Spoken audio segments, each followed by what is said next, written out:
Dugang 26 ka may struktura sa sitio Grahis sa Barangay Busay, Dakbayan, Sugbo ang ipadad-an og notice to vacate sa Office of the Building Official kun Obo human nahitabo ang landslide kanila mo'y sa unom ka mga balay. Apan ang mga residente nagdumili sa pagpahawa sa dapit tungod kay wa sila'y kabalhinan. Gipasalig hinuon sa city government nga adunay kapahilunaan sa mga apektadong residente. Aniya ang report. Ang pamilya ni Ann Kadotdot usa sa napadaan ng notice to vacate gikan sa Office of the Building Official kun Obo. Apan wa nila kinidawata tungod kay wa sila makasiguro unsay mahitabo kanila sa gayon nga mopahawa sila sa dapit. Gawas pa wa usab kuno sila kabalhinan.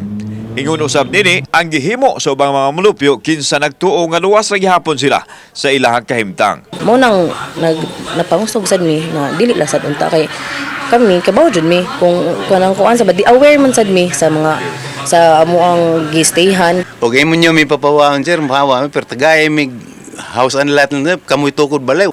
Di ba sa taon ni kuan ni reserve publiko private man ni na. Walang ginawa man sa taon ni maunsa din he.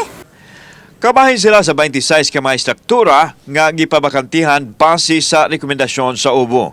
Niadto Oktubre 30 nahitabo ang landslide sa sitio Grahi. Human nakasinati og grabing pag-uwan mugna sa bagyong Paeng. Aron malikayan nga masubli ang nahitabo ni pagawas og kamanduan si Cebu City Mayor Mike Rama nga giuluhan og uplan likay sa landslide dungan sa pag-umol og task force nga nagtutok sa kahimtang sa mga tao nga nagpuyo sa landslide prone area. Ang maong bahin sa sitio Garahi gideklarar na nga no-build zone. Una nang nasuta sa Mines and Geosciences Bureau nga waterways ang dapit nga natabunan sa yuta apan nangita og kalutsan ang tubig. Gani gipangilugan pa ang usa ka residente nga nakasaksi sa pagbuswak sa yuta nga gipabuto sa tubig ug milamoy sa unom ka mga balay. Ang tubig, kuok man nang nagtingog ba ang yuta?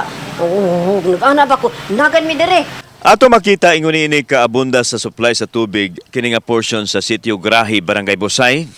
Ang dinagayday sa tubig gikan sa ibabaw hangtod na diri sa ubos ug didto nga usa ni sa gitan-aw nga mo'y nakaingon sa paghumok sa yuta nga misangpot sa landslide.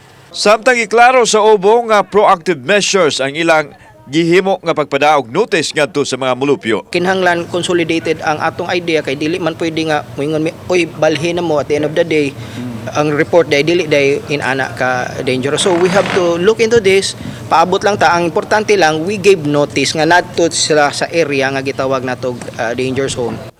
Giklaro usab ni Attorney Jeron Castillo ang pangulo sa task force likay sa landslide nga ipaagi sa proseso ang pagpabakante sa mga residente sa dapit.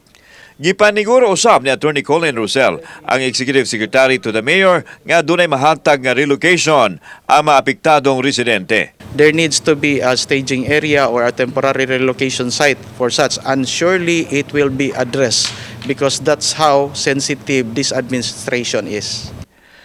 Ang mga residente miingon nga magmonitor lang kuno sila sa panahon sanglit dili pa man sila anda mobiya sa dapit. Apan giklaro sa mga opisyal sa Dakbayan ang kaluwasan lang sa mga tao ang ilang gitan-aw gikan sa dakong peligro nga nagpaabot kanila.